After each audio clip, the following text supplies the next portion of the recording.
Silence, ఇంకా అంతా silence. Jubilee hills bypoll కి సంబంధించి ఇన్ని రోజులు మోత మోగించాయి ఈ మైకులు. ఉదయం 9 లేకపోతే అంతకన్నా ముందే 7 గంటల నుంచి అరౌండ్ 6-7 గంటల నుంచి మొదలుపెట్టిన మైకులు రాత్రి 10-11 వరకు వినిపిస్తూనే ఉన్నాయి, దాదాపు మాక్సిమం 10 గంటల వరకు. ఇప్పుడు ఆ మైకులన్నీ మోగబోతున్నాయి. మ్యూట్ పడాల్సిందే, మ్యూట్లోకి వెళ్ళిపోవాల్సిందే, ఆల్రెడీ వెళ్ళిపోయిన సందర్భం. జూబ్లీ హిల్స్ బైపోల్ తెలంగాణ రాష్ట్ర రాజకీయాల్లో కీలకంగా మారుతున్న ఈ జూబ్లీ హిల్స్ బైపోల్ కి సంబంధించి ఎటువంటి ప్రచారం జరిగిందో చూసాం. ఇప్పుడు ఈ ప్రచారం ముగిసింది. కొద్ది గంటల క్రితం ఈ ప్రచారానికి సంబంధించి హొరెత్తుకుపోయిన నేపథ్యంలో ప్రస్తుతం ఆ సమయం వచ్చేసింది. మైకులు మూగబోయాయి. కరెక్ట్గా 6 గంటలకి మైకులు మూగపోయిన సందర్భం దానికి సంబంధించిన బిగ్ బ్రేకింగ్ న్యూస్ చూస్తున్నారు. ఇటు జూబ్లీ హిల్స్ బైపోల్ ప్రచారం ముగిసింది. నియోజకవర్గంలో అమలులోకి వచ్చింది సెక్షన్ 144. నవంబర్ 11న అంటే ఇంకొక రోజు మాత్రమే, రేపు లేదు ఎల్లుండి నవంబర్ 11న ఎన్నికలు జరగబోతున్నాయి. పోలింగ్ జరగబోతోంది. నవంబర్ 14న ఫలితాలు వెలువడబోతున్నాయి. రేసులో 58 మంది అభ్యర్థులు.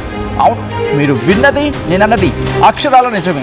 ప్రధాన పార్టీలతో కలుపుకొని ఏకంగా 58 మంది అభ్యర్థులు ఇప్పుడు జూబ్లీ హిల్స్ బైపోల్లోకి రంగంలోకి దిగారంటే అర్థం చేసుకోవచ్చు ఎటువంటి పోటాపోటీ వాతావరణం నెలకొంది అనేది. ఇటు ముఖ్యమంత్రి రేవంత్ రెడ్డి అలాగే మాజీ మంత్రి కేటీఆర్ సైతం ప్రచారాల్లో హోరెత్తించిన నేపథ్యం. నెల రోజులుగా జూబ్లీ హిల్స్లోని నేతలు మకాం వేశారు.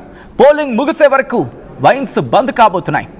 4 లక్షల ప్రజానికం జూబ్లీ హిల్స్కి సంబంధించి దాంట్లో ఇంతవరకు అత్యధికంగా చూసుకుంటే పర్సంటేజ్గా చూసుకుంటే ఇంతవరకు అత్యధికంగా రికార్డ్ అయింది 50%, మరి ముఖ్యంగా సుమారుగా 52-53%.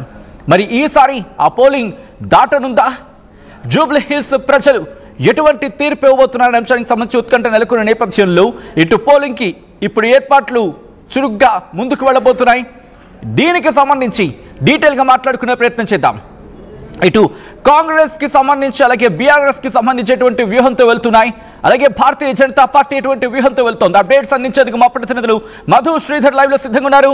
ముందుగా నేను మధు దగ్గరికి వెళ్ళే ప్రయత్నం చేస్తున్నాను. మధు, కాంగ్రెస్ హోరెత్తించేసిన సందర్భం, మరి ముఖ్యంగా జూబ్లీ హిల్స్కి సంబంధించి ఇప్పుడు ఓటింగ్ శాతం అంటే పోలింగ్ ఎక్కువ శాతం నమోదయ్యేందుకు కాంగ్రెస్ ఎటువంటి ఏర్పాట్లు చేసుకుంటోంది, మరి ముఖ్యంగా ఎటువంటి వ్యూహంతో ముందుకు వెళ్తోంది? ఎగ్జాక్ట్లీ, నిజంగానే అటు కాంగ్రెస్, బీఆర్ఎస్, బీజేపీ హోరాహోరీ ప్రచారం చేశాయి. 58 మంది అభ్యర్థులు పోటీలో నిలిచినటువంటి పరిస్థితి. ప్రధానంగా పోటీ మాత్రం 3 పార్టీలే, బీఆర్ఎస్, కాంగ్రెస్, బీజేపీ. 3 పార్టీల మధ్యనే ప్రధాన పోటీ ఉంది. పెద్ద ఎత్తున రోడ్ షోలు, ఇంటింటి ప్రచారాలు, కార్నర్ మీటింగ్లు, పెద్ద ఎత్తున ప్రచారం నిర్వహించారు.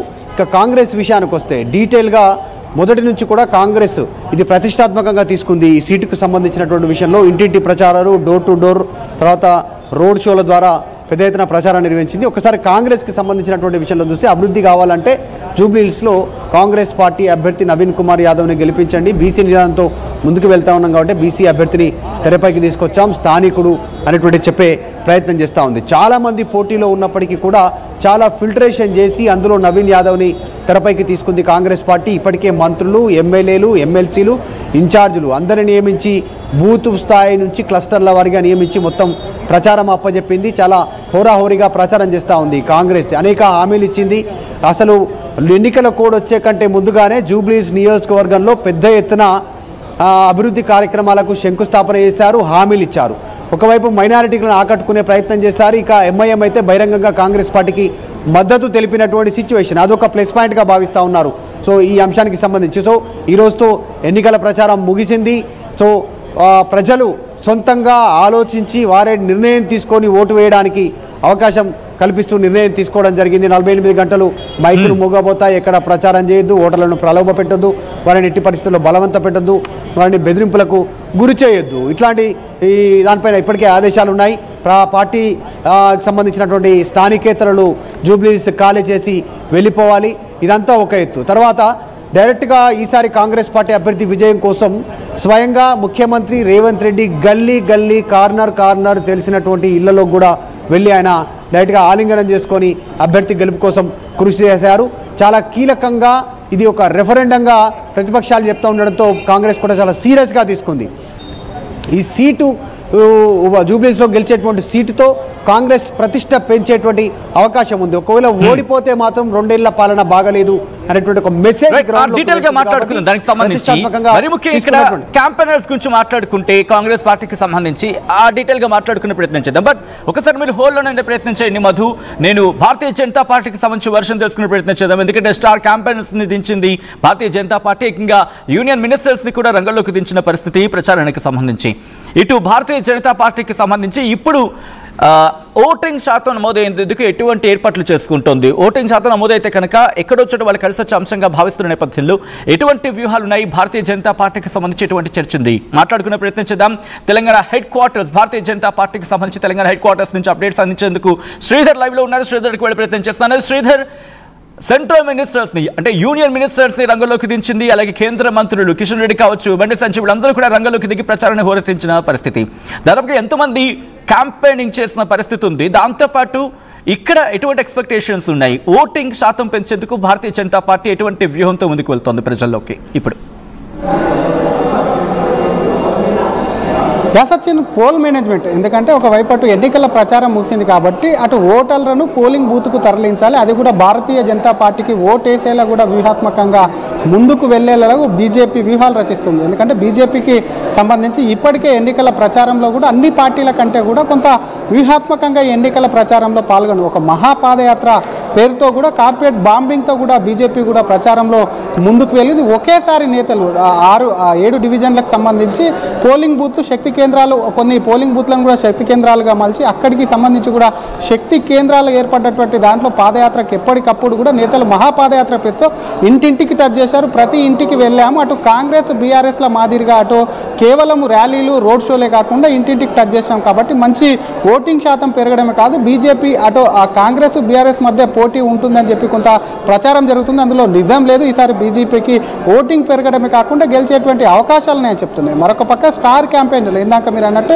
కేంద్ర మంత్రి సాక్షాత్తు కిషన్ రెడ్డి గారు పార్లమెంటు పరిధిలో ఉన్నటువంటి జూబ్లీహిల్స్ నియోజకవర్గం, కిషన్ రెడ్డి గత 20 నుంచి 25 రోజులుగా ఇక్కడే తానే అభ్యర్థి అయి ఉంటాడని కూడా కొంత ప్రజలు ఆ విధంగా కూడా ఆయన ప్రచారం చేశారు. బస్తీకి కిషన్ రెడ్డి వెళ్ళారు. మరొక పక్క ఇతర నేతలు అటు యూనియన్ మినిస్టర్ కావచ్చు, అటు గజేంద్ర సింగ్ షెకావత్ కావచ్చు, బిఎల్ వర్మ కావచ్చు, ఇటువంటి అనేక మంది కూడా అటు కేంద్ర మంత్రులు వచ్చారు. మరొక పక్క ఏపీ నుంచి ఏపీ రాష్ట్ర అధ్యక్షుడు మాధవ్తో పాటు ఏపీ మంత్రి ఉన్నటువంటి సత్యకుమార్, అలాగే జనసేనకు సంబంధించి బీజేపీ జనసేనకు సంబంధించినటువంటి మద్దతు కూడా కూడగట్టింది. జనసేన నేతలతో కూడా ప్రచారం చేసింది. ఇంకో పక్క ఎప్పుడు హిందుత్వ ఎజెండాతో ముందుకెళ్లేటువంటి బీజేపీకి ఈసారి మరింత కూడా కొంత బలం చేకూరింది. ఎందుకంటే అటు ఎంఐఎం అనేది కూడా నేరుగా కాంగ్రెస్కు సపోర్ట్ చేయడం, ఇంకోవైపు అటు బీఆర్ఎస్ పార్టీకి సంబంధించి అటు కబ్రస్థాన్ల మీద మాట్లాడుతామో సొంత నిధులతో కూడా అటు కబ్రస్థాన్లో కట్టిస్తామని, ప్రైవేట్ ల్యాండ్లైనా కట్టించే సిద్ధం, ఈ వ్యాఖ్యలు ఏవైతే ఉన్నాయో వీటన్నిటిని కూడా బీజేపీ మలుచుకుంది. డెఫినెట్గా కూడా హిందువుల, ఎందుకంటే కేవలం 1,00,000 ఓట్లు ఉన్నటువంటి